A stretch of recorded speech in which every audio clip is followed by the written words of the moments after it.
Halo guys, selamat datang kembali di channel YouTube aku. Masih dengan Nata di sini. Sebelum kita masuk ke videonya, jangan lupa like, comment, share, and subscribe ya guys. Kalau udah, yuk langsung aja kita masuk. Cus! Halo gengs, di video kali ini aku akan menceritakan kisah dari seorang narasumber kita. Semua nama yang ada di cerita ini akan aku samarkan atas permintaan dari narasumber sendiri. Nah, tanpa berlama-lama lagi, cus, kita langsung memulai kisahnya. Kita sebut saja narasumber kita ini dengan nama Bita. Bita lahir dan besar di salah satu kota di Provinsi Sumatera Utara, gengs. Nama kotanya aku nggak perlu sebutin ya, karena memang Bita juga nggak mau nama kotanya disebutin. Lahir sebagai bungsu dari dua bersaudara membuat Bita cukup manja pada kedua orang tua dan kakaknya. Seperti banyak orang, saat menginjak usia remaja, tepatnya kelas 2 SMP, Bita mulai mengenal rasa suka pada lawan jenis. Sayangnya, hal inilah yang akan menjadi petaka bagi Bita. Kejadian ini bermula di tahun 2011, saat Bita dan 4 orang temannya, kita sebut saja namanya Rina, Nasya, Fitri, dan Nika, pergi ke sebuah desa tempat tinggal pacarnya Rina. Desa itu berada tidak jauh dari tempat tinggal mereka. Mereka pergi menaiki 3 motor di mana hanya Bita yang tidak memiliki boncengan atau orang yang duduk di belakangnya, artinya dia sendirian. 30 menit perjalanan akhirnya mereka sampai di desa itu. Sebut saja nama desanya Desa X. Dan pacarnya Rina kita sebut saja namanya Doni. Sampai di sana ternyata di rumah Doni ramai orang yang semua adalah teman-temannya Doni. Bita sebenarnya kurang nyaman dengan situasi ini karena tidak ada yang Bita kenal di sana selain hanya Doni dan keempat teman Bita. Setelah diperkenalkan dengan semua teman-teman Doni, Bita baru tahu ternyata teman-temannya yang lain, 3 temannya yang nggak punya pacar tadi juga masing-masing punya gebetan di sana guys. Jadi hanya Bita yang bener-bener nggak mengenal teman-temannya Doni. Dikarenakan semua teman-temannya sedang asik dengan PDKT mereka masing-masing, Bita hanya duduk diam di sebuah kursi yang kebetulan ada di dekat gerbang rumah Doni. Sebenarnya niat awal mereka datang ke sini adalah merayakan ulang tahun Doni. Tapi Bita berpikir kalau tahu begini lebih baik nggak ikut, mungkin karena ramai jadi Bita kurang nyaman. Apalagi tempat itu didominasi dengan laki-laki teman-temannya Doni ya. Di tengah-tengah lamunan Bita tiba-tiba ada seorang yang menepuk pundaknya. Karena kaget Bita langsung menoleh ke belakang. Di sana dia melihat seorang pria yang sangat jelas lebih tua darinya. Saat perkenalan tadi, pria ini mengaku namanya adalah Arya. Arya ini memiliki fisik yang tampan dan juga ramah orangnya, kata Bita. Melihat Bita kaget, Arya pun meminta maaf dan mereka pun mulai berbincang-bincang tentang banyak hal. Lalu sampailah mereka bertukar nomor ponsel. Cepet ya tukar nomor ponsel. Entah apa alasannya, sebenarnya hati kecil Bita ragu untuk memberikan nomor ponselnya. Namun karena merasa tidak enak pada Arya, mungkin karena Aryanya ramah, jadi Bita tetap memberikan nomor teleponnya pada Arya. Oh iya, VA gengs, Bita ini beragama Kristen, sedangkan semua teman-temannya yang tadi termasuk Arya dan Doni, itu beragama Muslim. Setelah memberikan nomor telepon, benar saja malamnya Arya langsung menghubungi Bita. Sejak saat itu, Arya dan Bita ini mulai rutin bertukar kabar via SMS dan telepon. Oh iya, di tahun itu WA belum ada ya guys, jangan tanya kenapa nggak pakai WA gitu. Tahun itu belum ada WA, jadi masih pakai SMS atau telepon. Nah, sampai akhirnya 1 tahun kemudian, setelah 4 kali menolak cinta Arya, hati Bita pun luluh dan menerima cinta Arya untuk yang kelima kalinya setelah kelima kalinya Arya nembak dia lah gitu ya, baru dia menerima cintanya Arya. Ini pertama kali bagi Bita jatuh cinta pada laki-laki. Dan Bita ini terbilang bucin banget sama Arya, bahkan takut kehilangan dia menurut temen-temennya, kata Bita. Karena jarak umur yang cukup jauh di antara mereka berdua, membuat orang tua Bita ini tidak setuju. Karena Bita saat itu masih berumur 14 tahun, sedangkan Arya sudah berumur 25 tahun. Oh cukup jauh ya, selisihnya kurang lebih 11 tahunan lah selisih di antara mereka berdua.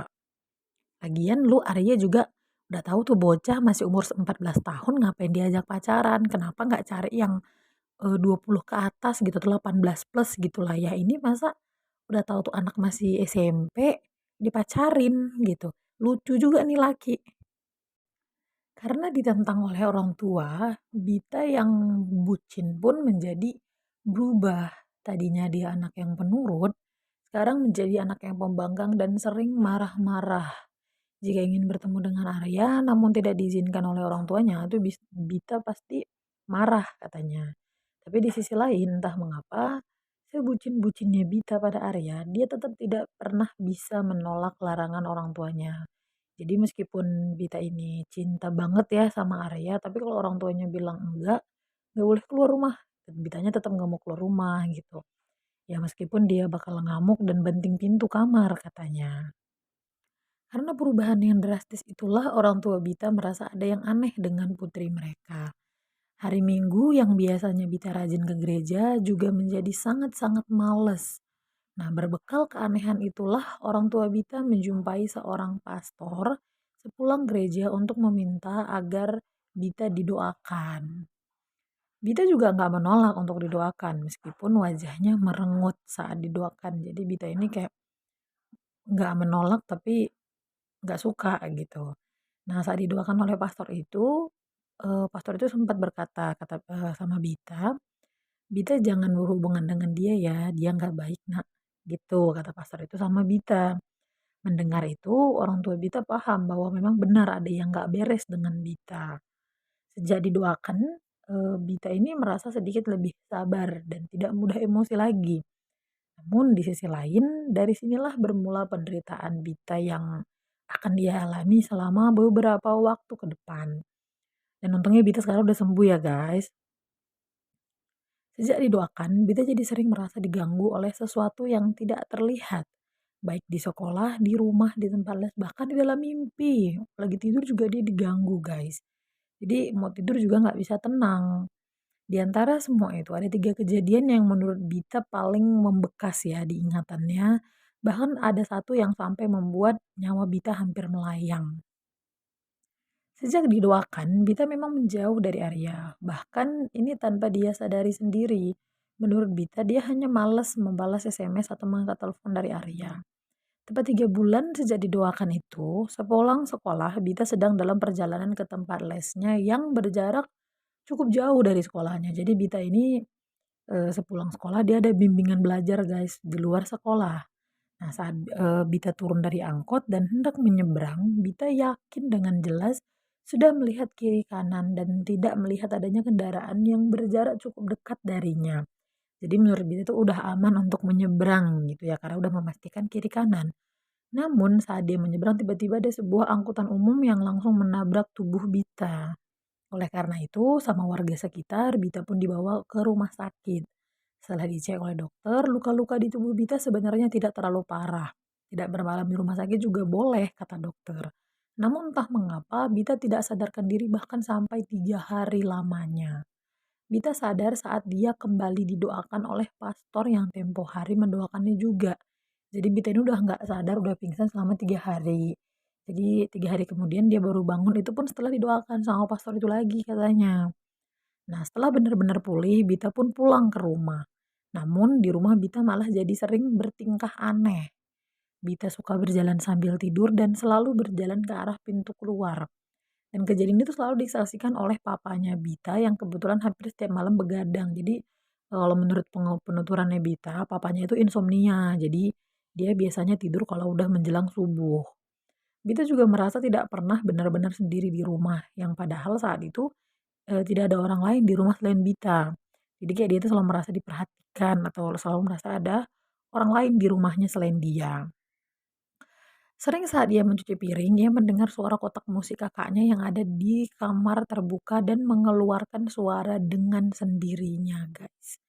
Nah, Bita juga merasa tidak nyaman di rumah, bahkan cenderung takut dan lebih ingin berada di luar rumah ketimbang di rumahnya sendiri. Kejadian ini, kata Bita, berlangsung selama 2 minggu. Dan anehnya, setelah 2 minggu, kejadian itu berhenti tiba-tiba. Karena kan Bita setiap hari memperhatikan mimpi buruk mimpi buruk mimpi buruk. Nah, tapi setelah 2 minggu itu Bita udah nggak mimpi buruk lagi katanya. Bita juga udah nggak merasa diganggu dan udah nggak pernah tidur sambil berjalan lagi kata papanya. Tapi anehnya, tepat 2 minggu ini juga dia kembali bucin pada Arya, malah lebih bucin dari sebelumnya menurut penuturan teman-temannya. Dan di saat inilah Bita seolah-olah benar-benar bukan dirinya lagi. Nah, melihat, Bita kembali bucin pada Arya, orang tua Bita pun kembali melarang Bita untuk bertemu dengan Arya. Namun, amarah dan amukan Bita malah lebih parah dari yang sebelumnya. Jadi yang waktu itu dia bucin terus sempat menjauh, sekarang bucin lagi, yang karakternya yang dulu jadi pemarah itu malah lebih parah lagi yang ini, gitu guys. Nah, Bita jadi lebih sering marah, tapi marahnya, lebih memaki-maki kata Bita. Jadi dia lebih sering sering memaki-maki kedua orang tuanya dan membanting pintu. Bahkan sampai asbes yang ada di atas pintu terjatuh. Jadi asbes itu kalau buat yang nggak tahu, asbes itu ada yang buat di langit-langit rumah gitu ya guys. Jadi itu mungkin karena Bitanya membanting pintu terlalu kencang, jadi getaran ke tembok itu kena ke asbesnya jadi retak dan jatuh. Nah, pernah suatu kali Bita ini bahkan sampai kabur loh dari rumah katanya di malam hari. Pergi menjumpai Arya, meminta agar Arya ini membawa Bita kawin lari. Karena dia benar-benar gak sanggup jauh dari Arya. Saat kabur ini, Bita tinggal di rumah Arya bersama keluarganya. Berita kaburnya Bita pun terdengar sampai ke telinga seluruh teman-temannya Bita dan bahkan yang tadinya ngajak Bita jalan-jalan itu ke rumah suami pacarnya si Rina, mereka juga tahu. Nah, jadi karena udah tersebar, jadi semua teman-teman Bita ini pun berusaha untuk membantu kedua orang tua Bita mencari Bita, bahkan mereka tuh mencari sampai ke rumahnya Arya. Namun setiap kali mereka mencari ke rumah Arya ini Bita selalu sembunyi karena memang Bitanya nggak mau pulang gitu, jadi dia sembunyi biar nggak ketahuan. Tapi tepat 5 hari Bita kabur dari rumah, tiba-tiba hati kecil Bita ini ingin pulang. Lalu dia pun, minta izin sama Arya untuk pulang ke rumahnya lagi, dan disambut dengan tangisan mamanya. Jadi ya wajar sih mamanya nangis kan, mungkin karena anak perempuan, paling bontot lagi kan masih SMP, kabur terus pulang dalam keadaan yang masih sehat walafiat, ya pasti mamanya seneng lah ya kan, nangis bahagia anaknya udah pulang. Nah, hari-hari Bita kembali berjalan seperti biasa, ya sama dengan kebucinannya pada Arya yang makin menjadi-jadi. Hari itu Bita mendapat kabar tiba-tiba nih ya guys, dari Arya bahwa Arya ingin menikah dengan mantan kekasihnya dan Arya ingin Bita mengikhlaskannya saja. Aku jadi Bita kayaknya udah hancur banget ya hatiku ya. Dengan status Bita yang sangat-sangat bucin pada Arya, tentu saja Bita tidak akan mampu untuk mengikhlaskannya. Arya memberi satu pilihan, dia masih sempat loh memberi satu pilihan pada Bita loh. Kalau memang Bita tidak mau Arya ini menikah dengan wanita lain, maka Bita harus masuk Islam dan menikah dengan Arya secepatnya katanya. Ya, namanya si Bita bucin ya. Jadi disuruh apa aja langsung nggeh gitu, langsung jalan gitu kan. Nah, tanpa pikir panjang, Bita pun segera memberitahukan hal itu pada orang tuanya yang memberitahukan niatnya mau nikah guys. Bayangin anak umur 14 tahun minta nikah sama orang tuanya. Ya bagai disambar petir lah ya kan hati orang tuanya, nggak akan diizinin ya kan pastinya. Nah, marah karena tidak, direstui, apa ya, bercampur lah orang tuanya juga marah, Bitanya juga marah. Ya jadi Bitanya ngamuk gitu kan, dia marah lagi, banting-banting pintu. Tapi katanya ngamuknya Bita kali ini tuh berbeda karena dia ngamuk yang kali ini tuh lebih ke memohon. Dia memang menjerit-jerit tapi sambil memohon pada ibu dan ayahnya agar direstui untuk menikah dengan Arya pilihannya guys. Jadi dia memang masih marah-marah, masih mencak-mencak tapi udah lebih ke yang memohon-mohon gitu supaya direstui gitu karena kan dia takut ya kehilangan Arya. Jadi kalau sampai dia nggak nikah, Aryanya bakal nikah sama wanita lain, ya wajar dia takut, jadi lebih emosional gitu. Bita ini juga nggak, mau pergi sekolah ya guys, karena dia masih belum dapat restu dari orang tuanya. Ya orang tua mana yang mau ngerestuin ya anaknya masih sekolah, udah minta izin buat nikah, kan masih umur 14 tahun, masih kecil loh gitu.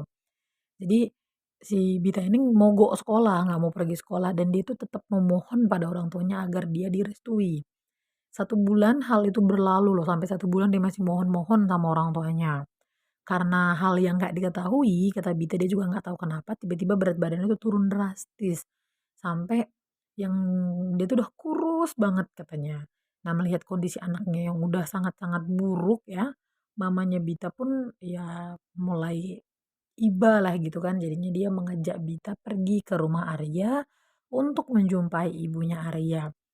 Ya bagai angin segar ya, Bita mikir, oh direstui nih gitu. Jadi dia langsung bersiap untuk pergi dan sesampainya di sana mereka pun bertemu dengan ibunya Arya. Namun bukan bahagia yang Bita dapat, tapi dia kembali kecewa karena mamanya Bita mengatakan pada orang tuanya Arya, tunggu Bita selesai sekolah dulu ya. Kalau Bita sudah selesai sekolah, dia boleh menikah dengan Arya. Ya berarti bukan belum direstui sekarang gitu kan, tapi mungkin hati mamanya Bita luluh gitu. Tapi ya jangan sekarang, biar dia selesai sekolah gitu kan. Tapi Bita yang udah takut kehilangan Arya, karena kan Arya bilang dia mau nikah dengan wanita lain, jadi emosi mendengar kata-kata mamanya, karena dia berharap ya hari itu dalam waktu secepatnya dia bakal nikah gitu kan. Tapi kenyataannya nggak sesuai dengan yang Bita mau. Jadi mereka kembali ke rumah dengan hati Bita yang sangat-sangat kesal katanya. Dia kembali masuk ke kamar sambil membanting pintu lagi. Bita juga bercerita beberapa waktu setelah kejadian itu di pertemuan Bita dengan Arya. Arya berkata, ini mereka ketemunya diem-diem ya guys. Arya berkata bahwa dia punya temen yang sudah sering mengislamkan orang. Kalau memang kamu mau dan memang benar-benar mau menikah dengan aku, ayo kita ke rumah temanku dan kamu mengucapkan syahadat di sana. Agar kamu resmi masuk Islam dan kita tinggal kawin lari aja. Gitu loh kata si Arya. Jadi memang Arya ini pikirannya nggak bagus ya, ini jadi laki-laki. Begitulah ucapan Arya geng sama Bita. Jadi ya tanpa penolakan apapun dari Bita, mereka pun pergi ke rumah teman Arya yang kita sebut aja namanya Mas Suryo ya. Mereka dipersilakan masuk oleh Mas Suryo dan diajak berbincang dulu. Lalu Mas Suryo ini memanggil istrinya yang bernama Mbak Nia dan menyuruh Mbak Nia mengajak siapa si Bita ini ngobrol sesama wanita dan meminta agar Bita ini diajarkan sedikit-sedikit lah tentang agama Islam. Namun saat berbincang-bincang dengan Mbak Nia, bukan hal-hal tentang Islam yang diajarkan kepada Bita, melainkan Mbak Nia ini bilang, "Jangan mualaf karena Arya, mualaflah karena hati dan niatmu sendiri." Gitu kata Mbak Nia. Nah, setelah berkata begitu, kalimat pertama yang terucap di hati Bita adalah Tuhan gitu ya. Setelah berbincang-bincang, mereka pun kembali menemui Arya dan Mas Suryo. Mas Suryo berkata kalau prosesnya Bita ini nggak bisa dimulai sekarang karena Pak Ustadz yang biasa itu pembimbing orang masuk muslim itu lagi nggak ada di tempat, lagi nggak ada di lokasi. Jadi kembali saja besok katanya. Nah oleh karena itu Bita dan Arya pun pulang. Di perjalanan Arya menanyai Bita, apa aja yang ditanyakan atau dikatakan Mbak Nia pada Bita. Terus Bita jawab, dia cerita kalau Islam itu indah, Islam itu damai, aku bakal senang ada di Islam gitu. Jadi Bita ini berbohong ya, tapi kata Bita, dia juga nggak tahu kenapa dia bohong gitu. Cuman itu kata-kata yang ada di dalam otaknya dan langsung keluar begitu aja katanya guys. Hari itu di rumahnya Bita ini hanya ada kakak, mamanya dan Bita ya karena papanya lagi berada di luar kota untuk tugas dinas.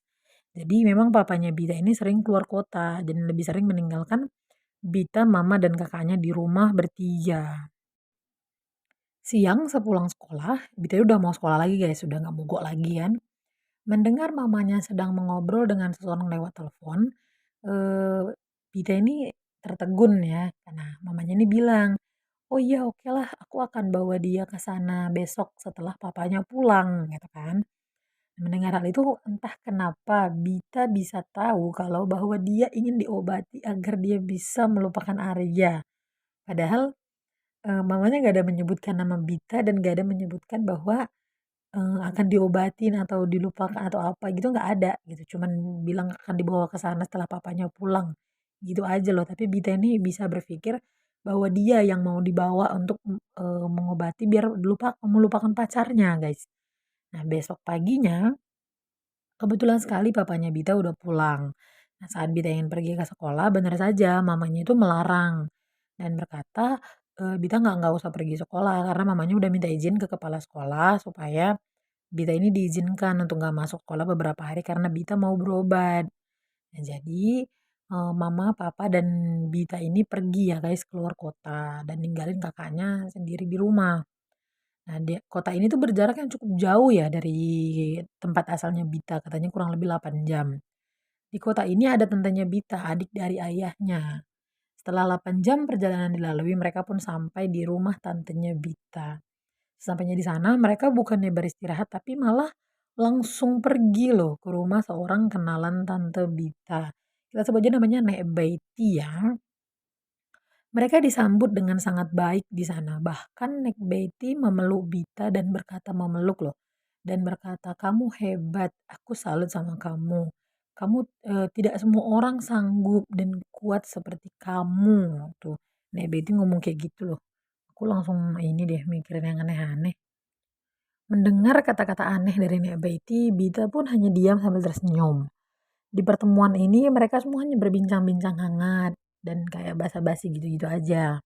Tapi saat hendak pulang, Nek Betty berkata pada mamanya Bita, besok datang ke sini lagi, kita lanjutkan besok. Nah, Nek Betty juga menyuruh orang tua Bita ini membawa beberapa bahan-bahan seperti jeruk purut, bunga, dan beberapa daun yang Bita sendiri nggak tahu itu daun apa katanya. Nah, sampailah keesokan harinya, Bita dan keluarganya kembali ke sana dengan membawa semua yang diminta oleh Nek Betty. Nah, terus Nek Betty ini bilang gini, agak ini sih agak creepy. Apa ya, kalau aku agak merinding sih bacanya ya. Aku pikir bukan kalian lagi yang datang karena kemarin saat kalian datang ke sini ada seorang wanita cantik yang lebih dulu masuk beberapa menit sebelum kalian. Tapi kali ini yang datang lebih dulu adalah seorang laki-laki katanya. Nah, jelas saja anakmu kuat menghadapi ini. Tubuhnya dijaga oleh dua sosok yang baik. Oh, untungnya yang jagain si Bita ini baik ya.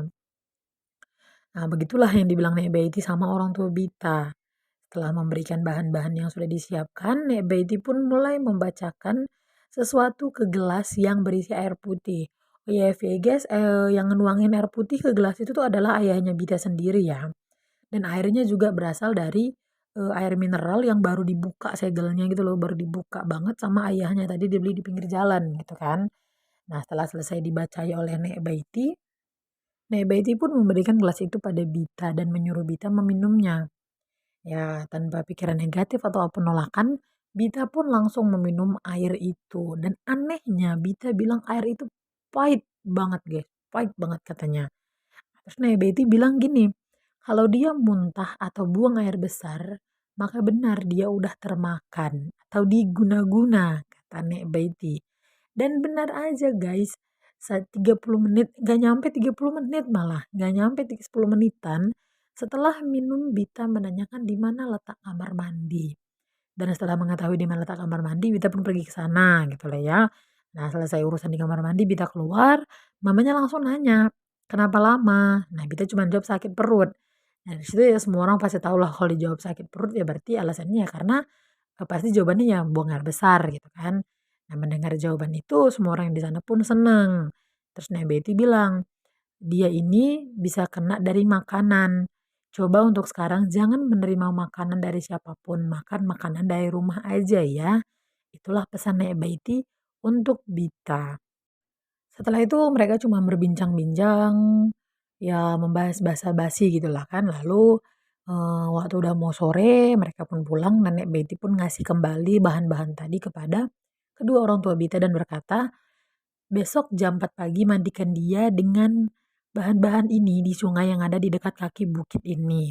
Ya, jadi dekat rumahnya Nenek Betty itu ada bukit mungkin ya guys. Nah, ingat harus jam 4 pagi. Apapun yang Bita katakan atau lakukan, jangan berhenti memandikannya.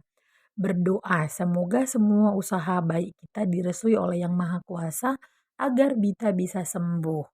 Itulah kata Nek Baiti. Mendengar itu, Bita pun menjadi sangat-sangat sedih dan kecewa karena dia yakin Arya benar-benar sudah mengguna-gunanya selama ini. Dia sedih sebenarnya katanya bukan karena Arya ya guys ya, namanya juga diguna-guna. Pasti dia kalau udah sembuh dia udah nggak inget ya kan. Tapi dia sedih karena dia udah sangat-sangat menyakiti hati kedua orang tuanya, gengs. Ya kan selama ini dia pasti inget dong kata-katanya, dia maki-maki orang tuanya, itu pasti ya sakit lah hatinya kan. Keesokan paginya, Bita dibawa ke sungai yang sudah diberitahu oleh Nek Betty. Nah, sesampainya di sana, yang turun ke sungai itu cuma mama dan tantenya aja, om dan ayahnya tuh nunggu di atas. Jadi sungainya itu agak turun gitu, guys. Nah, jadi kata si Bita, suhu di kota tempat tantenya itu tinggal itu dingin. Bahkan di siang hari pun itu dingin. Kebanyakan orang kan tetap pakai jaket atau penghangat badan gitu, atau selimut atau apalah gitu kan. Apalagi nih subuh-subuh, gengs. Aku aja ngebayangin gimana ya dimandiin pakai air sungai ya kan subuh-subuh. Sesampainya di sungai, Dita pun langsung membuka pakaiannya dan memakai kain sarung yang tadi sudah disiapkan dari rumah. Lalu Bita berdiri di atas sebuah batu. Jadi Bita ini diguyur loh, dimandiin sama tante dan mamanya gitu. Jadi bukan dia nyemplung ke sungainya. Nah, jadi waktu air dari gayung itu, air dari yang dikasih mamanya atau disiramkan mamanya itu mengenai tubuhnya, Bita ini langsung kayak deg gitu jantungnya. Kita kan juga sering kayak gitu ya guys, kalau mandi kedinginan itu pasti kayak jantung kita tuh kayak deg deg deg gitu kan. Nah, karena kata Bita, airnya itu kayak air es yang baru keluar dari kulkas loh katanya. Jadi saat mandi, tubuh Bita ini digosok-gosok oleh mamanya menggunakan bahan yang sudah diberikan oleh Nek Baiti kemarin. Nah, beberapa saat setelah digosok-gosok, Bita tiba-tiba tidak merasa kedinginan lagi. Bahkan nggak cuman itu, Bita juga nggak bisa ngerasakan gosokan atau guyuran air dari mama dan tantenya gitu. Tak berselang lama Bita kembali merasakan dingin. Jadi menurut Bita itu cuma sesaat doang gitu dingin, hilang rasanya tadi gitu. Nah terus, setelah merasakan dingin kembali, Bita diberikan handuk oleh tantenya lalu menyuruh Bita segera berpakaian agar kita segera pulang kan. Nah Bita melihat ke langit, udah nggak gelap gitu karena udah mulai biru. Nah kata Bita di tempat itu, kalau misalnya jam-jam 4 itu langit tuh masih gelap banget gitu, jadi itu mulai terang sekitar jam-jam 6-an katanya. Bita bertanya pada mamanya, kenapa tadi dia tidak merasakan apa-apa. Tapi dari mamanya Bita tahu, bahwa tadi itu Bita tiba-tiba menyanyikan lagu dalam bahasa Jawa, guys. Cukup lama mungkin sekitar setengah jam kata mamanya sambil meletakkan tangan di dada seperti orang berdoa kata mama Bita, guys. Padahal Bita ini merasa dia tidak, dia tuh kayak cuman sebentar gitu loh merasakan gak dingin. Dan Bita ini juga nggak punya darah Jawa di keluarganya, bahkan gak ada satupun sanak keluarganya yang menikah dengan orang Jawa.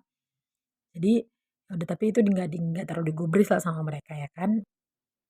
Siangnya di hari itu juga, Bita pamit pada Nek Baiti untuk kembali ke kotanya. Lalu Nek Baiti memberi pesan, apapun yang dia berikan jangan lagi dimakan. Jangan dimakan, diterima pun tidak boleh. Ingat ya nak, diterima pun tidak boleh. Sebisa mungkin jangan disentuh. Kalau disentuh aja nggak boleh, lu Bita ingat Bita. Nah, mendengar pesan itu, Bita tahu yang dimaksud Nek Baiti adalah Arya, gengs ya.